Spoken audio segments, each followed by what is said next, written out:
Assalamualaikum warahmatullahi wabarakatuh.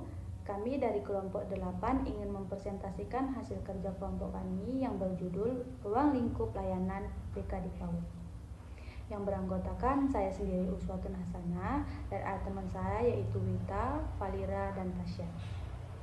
Pembahasan pertama yang akan dibahas oleh saya sendiri.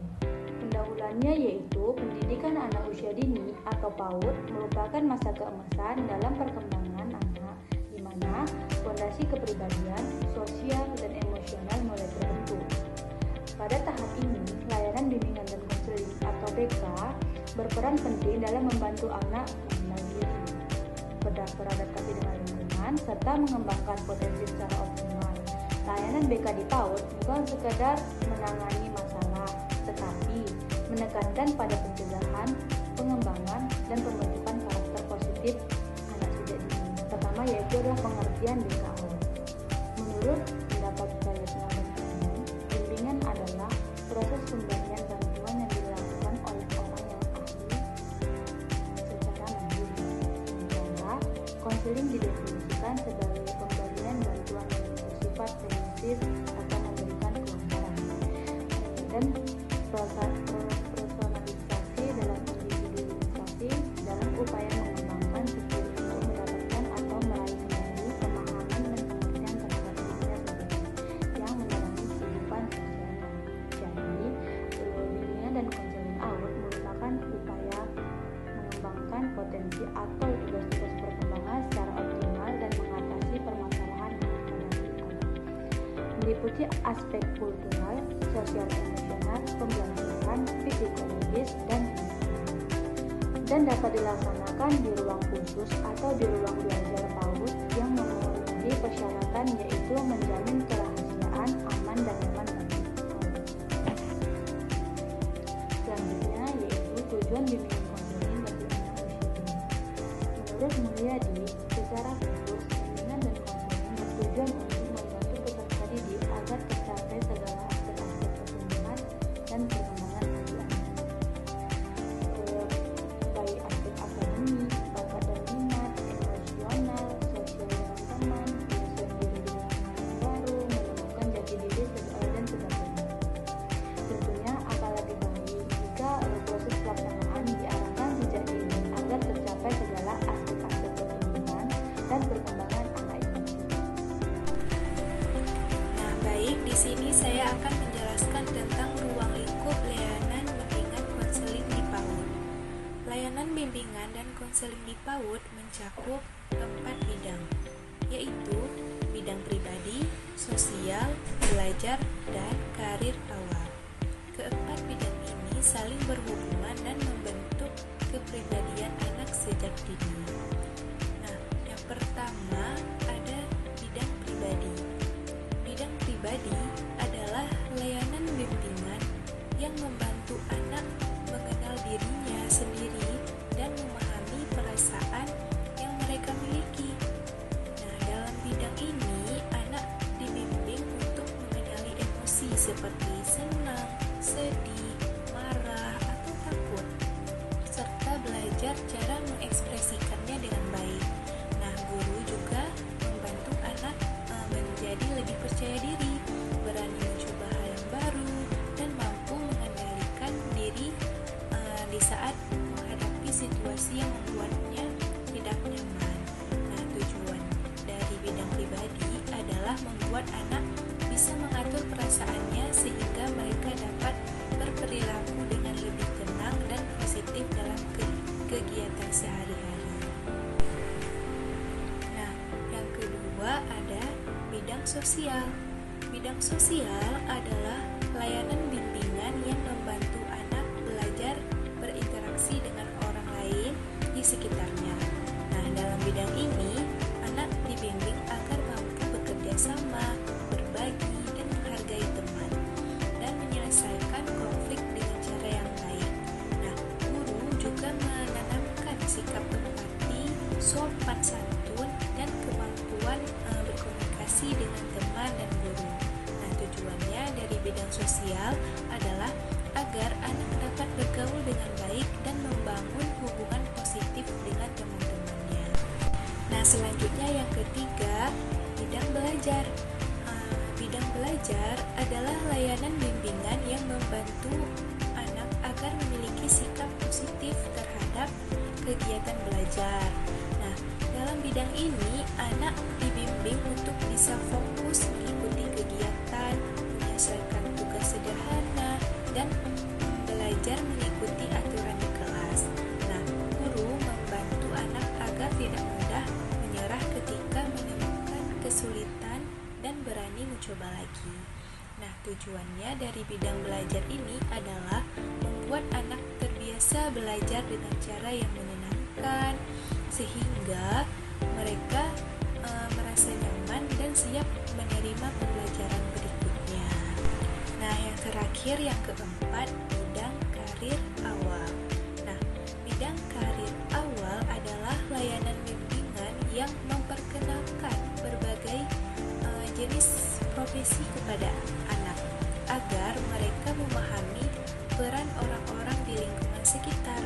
Nah, tujuannya dari bidang ini bukan menentukan pekerjaan anak di masa depan, tapi memberi wawasan awal tentang berbagai macam pekerjaan dan menumbuhkan rasa ingin tahu mereka. Nah, anak diajak mengenal profesi seperti dokter, guru, polisi, atau petani, serta memahami bahwa setiap pekerjaan memiliki tugas dan manfaat bagi masyarakat. Saya akan menjelaskan terkait dengan jenis-jenis layanan BK di PAUD. Ada 10 layanan BK yang fungsinya membantu anak berkembang dengan lebih nyaman baik di sekolah maupun di rumah. Pertama, ada layanan orientasi. Layanan ini membantu anak supaya bisa menyesuaikan diri dengan lingkungan baru. Misalnya waktu pertama masuk kelas, anak diajak kenalan dengan ruangan, teman, dan guru supaya mereka merasa aman dan tidak tanggung. Kedua, ada layanan informasi. Layanan ini membantu anak memahami hal-hal dasar tentang diri sendiri, sosial, dan cara belajar. Contohnya, anak diberi penjelasan ringan tentang cara menjaga barang pribadi atau cara meminta tolong dengan sopan. Ketiga, ada layanan pembelajaran.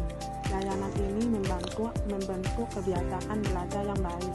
Misalnya, anak dibiasakan merapikan alat tulis, duduk rapi saat mendengarkan, atau mengikuti instruksi sederhana.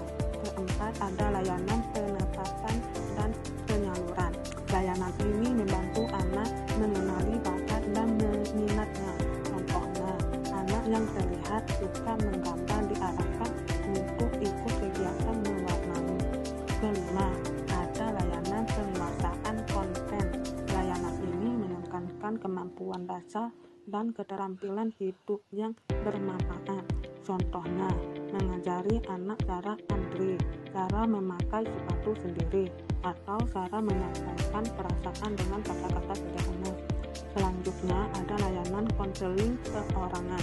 Layanan ini biasanya diberikan jika anak yang punya kesulitan tertentu. Misalnya, anak yang sering menangis di kelas, anak akan dibantu secara perlahan supaya lebih tenang dan nyaman.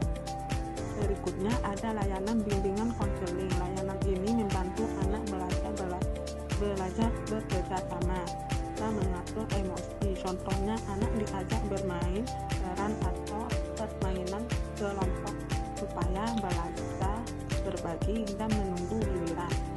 Kemudian ada layanan konseling kelompok. Layanan ini ditunjukkan untuk guru dan orang tua agar bisa berdiskusi bersama mengenai kebutuhan atau masalah anak melalui kegiatan kelompok yang dipandu oleh guru BK.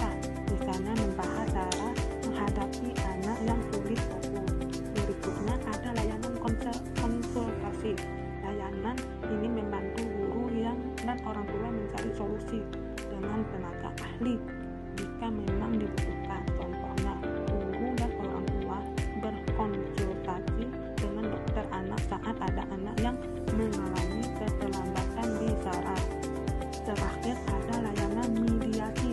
Layanan ini digunakan kalau ada konflik atau pertengkaran antara anak dengan teman atau dengan orang lain. Guru BK akan membantu menenangkan dan mengajak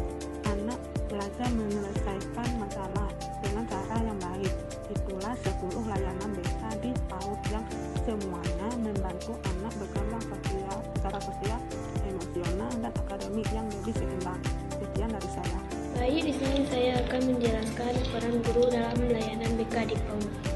Guru memiliki peran sentral dalam pelaksanaan layanan BK di PAUD. Guru bukan hanya sebagai pengajar, tetapi juga sebagai pembimbing, teladan, fasilitator, dan pengamat perkembangan anak. Guru memberikan perhatian, kasih sayang, dan dukungan agar anak merasa aman dan diterima. Guru juga bekerja sama dengan orang tua dalam memahami kebutuhan dan perkembangan anak. Dengan demikian, proses bimbingan dapat berjalan seimbang antara rumah dan di sekolah. Prinsip pelaksanaan layanan BK di PAUD. Pelaksanaan layanan BK di PAUD harus dilakukan dengan memperhatikan beberapa prinsip penting, yaitu yang pertama, bersifat menyenangkan, lembut, dan tidak memaksa. Yang kedua, menggunakan pendekatan bermain dan pembiasaan positif. Yang ketiga, berpusat pada anak dan menghargai keunikan setiap individu. Yang keempat, melibatkan kerjasama antara guru, orang tua, dan lingkungan. Dengan prinsip-prinsip ini, layanan BK menjadi bagian alami dari kegiatan belajar sehari-hari, bukan sesuatu yang kaku atau formal. Kesimpulannya, layanan bimbingan dan konseling di PAUD memiliki peran strategi dalam membantu anak tumbuh dan berkembang secara utuh dari aspek pribadi, sosial, belajar, hingga pengenalan karir awal. Melalui layanan BK, anak belajar mengenal diri, menghargai orang lain, dan menemukan potensi yang ada dalam dirinya. Dengan bimbingan yang penuh kasih dan suasana belajar yang menyenangkan, anak-anak akan tumbuh menjadi pribadi yang mandiri, percaya diri, dan siap menghadapi masa depan dengan sikap positif. Oke teman-teman, terima kasih sudah menonton videonya.